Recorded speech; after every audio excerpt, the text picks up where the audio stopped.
Hi again. Just wanted to give you an update on the lifting of the no cruise order by CDC. I put this together to give you a brief idea of what you should expect and what the cruise lines are doing to meet the new standards now in place. I truly believe cruising has always been safe, and now it has become safer. Also, please don't forget to subscribe to the channel. We can use your help. Also, if you find some information helpful, post it forward. So, now let's get started. COVID-19 has been unpredictable and has put the world at a standstill. But as doctors have become more aware of how it was transmitting, they pretty much got a handle on it. With the right precautions in place, we've reduced the dangers dramatically. The following is a brief explanation on the CDC recommendations and the certification requirements for the cruise lines. As you will see briefly, it should be safe to travel. If you like more details and like to read, you can go to the cdc.gov website and get more information directly. I know you've all heard, hey, cruises are open. And yes, they are. But cruise lines have to go through some hurdles first. CDC will be doing a phased approach reopening, similar to other venues like resorts, hotels, even the airlines. The initial phase will consist of testing and many additional safeguards for the crew and passengers. There will be some initial simulated cruises in which the CDC can evaluate and test the ship's operator's ability to react and contain any and all spreads of the COVID risk. All ships must meet the requirements to be able to return to cruising. So as you can see, it's not just you have a green light and go. They must go through a rigorous program to get their certification. Again, it becomes even safer to travel on a cruise.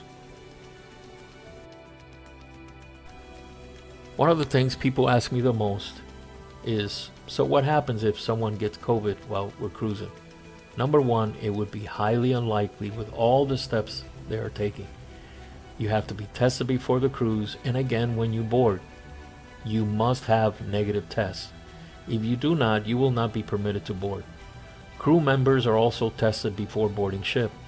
Also, ships, for now, will only be allowed to cruise for 7 days. This will also help lower any risk. Cruise ships will also conduct tests at debarkation and embarkation. This will provide security to those ports that cruise lines are visiting. Personally, I don't really care if I don't get off on some ports. I have too much fun just staying on board and getting pampered. Go to the sauna, lay at the pool, massages, and just enjoy a relaxing time with my wife. Just a reminder, don't forget to subscribe and post it forward to your friends. I can use them.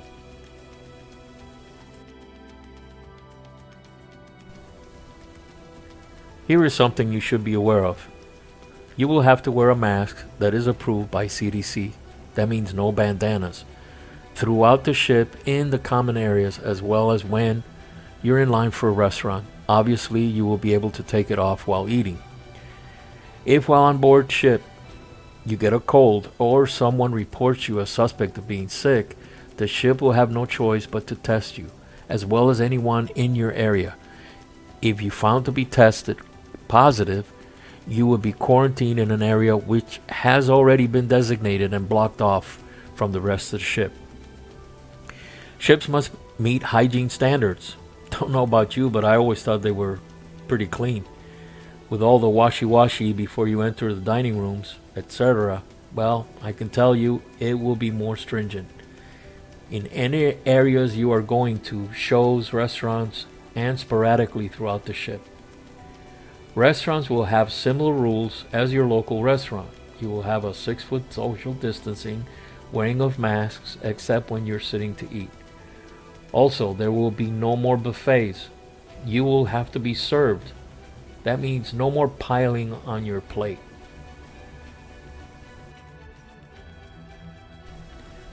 So you hear all this and you say, wow, what the heck is positive? Well, I can tell you this. We get to cruise again. Obviously, you won't have as many people on board, more area to sunbathe, but there are also positive things to talk about.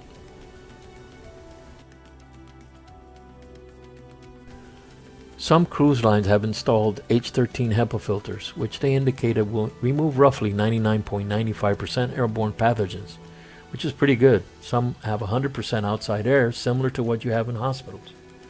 You will have a dedicated health officer on board in charge of all the initiatives, reduced area capacities, and many more other responsibilities. We will have stagged embarkation, which means you won't be boarding like cattle through a chute. And you won't have huge groups all boarding at once. You can also do advanced check-in. Who doesn't like that?